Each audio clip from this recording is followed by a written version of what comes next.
7 minutes. I asked John a little bit to decrease, but I think it's important, this talk and introduction of our speaker, and I have 7 minutes in order to explain why we're here. Once in the middle of their life, Pablo Picasso received a letter from his sister, Lola, where she described how she is jealous because Pablo is so famous, rich, surrounded by love and happiness. And Pablo replied, Lola, you don't understand. I'm short. The most famous painter of his time, probably one of the most richest, really suffered that he was 163 and not 170.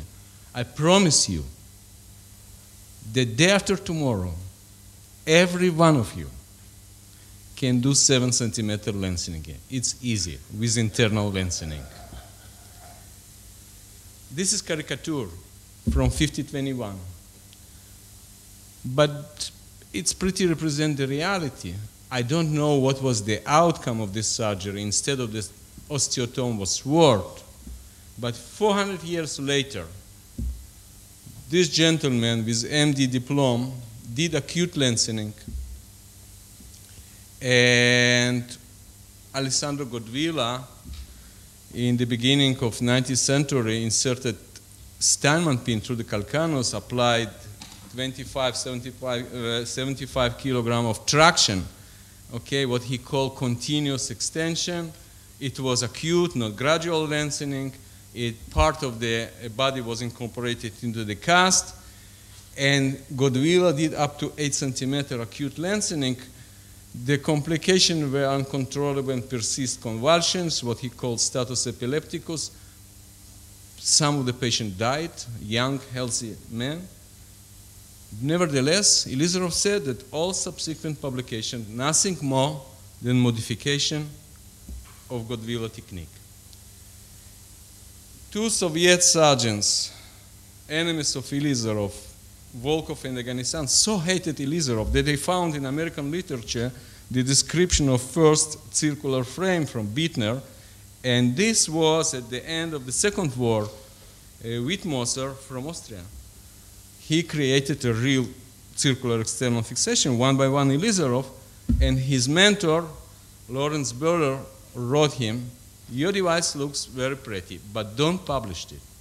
Otherwise, someone might use it, and that would be a major disaster. This is one of the giants, not only German, but world orthopedic surgery, Heinz Wagner. When I started the residence here, we did the total hip replacement with Wagner prosthesis. He saw what the results of the acute lengthening, and he decided his own, very good, by the way, external fixator. He did also acute lengthening. You need 5, go for 5. He filled it with a bone graft. He even put plate. But the reality was like this because it was against rule of the creator. This man that looks like a cook was a real genius. He is the father of modern destruction osteogenesis, Soviet surgeon, Jewish, by the way, Gavril Abramovich Elizarov. He lived in Siberia, and this is the area. And the tools around Elizarov were traction, cast, not only in Soviet Union, and this is his first circular external fixation, but his genius not because of the circular external fixation. His genius because he understood the rule of the creator.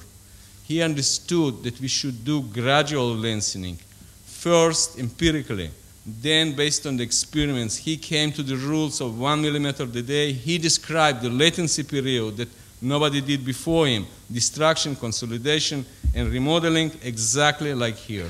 And this is one of the most beautiful pictures in orthopedics, the destruction process, from the destruction to the remodeling. Elizarov was considered as a charlatan, also in Soviet Union, until Valery Brumel. Brummel was Olympic champion of Tokyo 1960. And his record, this is by the way the style that Brummel jumped. His record of 2 meters 28 centimeters. I'm not sure that someone who was born in Israel jumped higher. Was unbeaten for almost 11 years. And he was world famous. And then he had open fracture, chronic osteomyelitis, unsuccessful surgeries in Moscow, and when the question about amputation was in the air, he came to Kurgan, did successful surgery, and he jumped again in the Olympic of Mexico in 1968, and this was impossible to hide. And you see the chest of Elizarov gradually becoming full of medals and orders. In West, they didn't believe. John told me, my teacher, that he didn't believe to the Elizarov. He said, if it was possible in the speech of Brezhnev to do photomontage for 1,000 times, maybe the Russians did the same with the legs. And while the Elizarov design provided an academic curiosity for potential innovators, it would not appear to be of interest for Western surgeons. With its complex connector, it requires highly skilled engineers for erection and adjustments. And it was in 1983. It's not so far from now. How it came to the West. This is Thor Heyerdahl, for sure. Many of us don't know who this is. This is the self-educated, very famous Norwegian anthropologist. And he had also agenda and rules. He has in his team one Muslim, one Jew, one Christian, one white, one black. And in his team in Kontiki, he had a Russian pulmonologist, Yuri Sienkiewicz, very famous in Soviet Union. An Italian photographer, Carlo Mauri, who had the same story as Valery Brummel, with chronic osteomyelitis, failed surgery in Italy. And Sienkiewicz told to Mauri the story of Brummel, and Brummel was world famous. And rest is history. This is immediately after the operation in Kurgan, and then it's moved to the West. The next advancement over the Elizarov was telespecial frame. You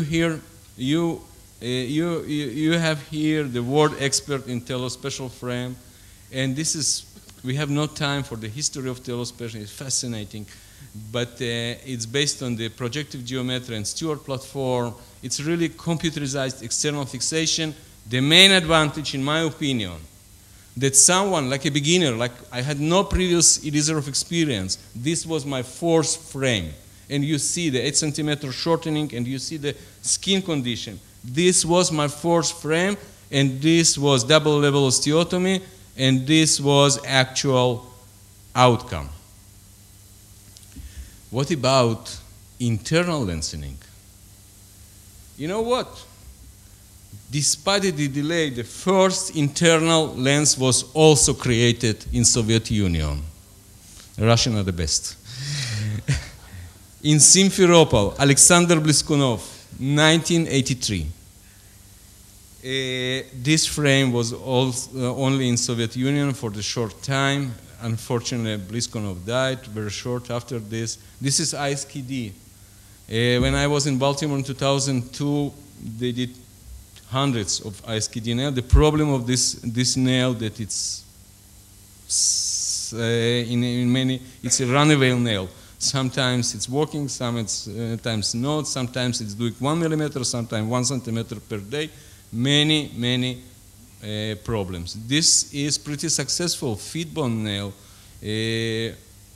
Christo have experience with this nail, and this is Stuart Green, who with group of other surgeons created precise nail. We have 2 times in order to understand what is the precise nail. This is magnetic nail. At first they started with in spine. And now with the introduction of our speakers, I'm lucky fellow. At the beginning of my orthopedic career, I found these two giants, John Herzenberg and Dror Pele. This is John Herzenberg when he was 15. As a true Zionist, he left United States, came to Kfar Blum, spent 3 years, finished here high school. That's why his Hebrew is much better than mine. This is Kfar Blum, and this is the Teudat Gmar. I don't know, fortunately or unfortunately, he moved to Harvard Medical School, and together with Dror, they created the mecca of limb lengthening and orthopedic surgery in Baltimore, first in Kirnan, then in the Sinai Hospital of Baltimore, where many of us were. John has a major contribution to spreading of the Ponseti wisdom of the world. Ponseti was genius, but without John's efforts, it was impossible to do. He's doing 3 times at least per year mission all over the world, despite that he is the busiest man that I know. I was with him in Ecuador twice, in Uganda last year.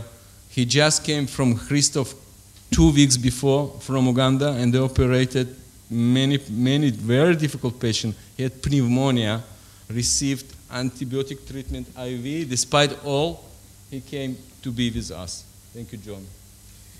His commitment to Israel is unprecedented. Not only his daughter spent here 1 year in Israel. John, thank you for coming. This is another my teacher, Dror Pele, who operated with us every year. Well, it's impossible to imagine deformity correction limb lengthening without Pele. This is the main book in the field. Principles of Deformity Correction. It's my book, and you see it's well-used book. 100 years from now, people will read this book and do deformity correction according to the principles. Probably main contribution of Dror to the orthopedic surgery is a Cora method description, and it's impossible to understand as a pediatric orthopedic surgeon how to do congenital deformity. Super hip, super knee, super ankle is all Dror. Every day I'm using multiplier that was described by Pele and John. Dror will come today after lunch, and tomorrow we have talks. He will share with us his wisdom. The third speaker is Rob Rosbruch. Rob is also a fellow of John and Dror. He spent 9 months in Baltimore. They want him to be in Baltimore, but he created his own empire in New York. Rob is very, very famous and one of the most talented surgeons that I know. He is editor of 2 major books in the field, Limb Lengthening Reconstruction and Limb Lengthening and Reconstruction Surgical Case Atlas, where I have 7 chapters. Rob is really, really amazing surgeon.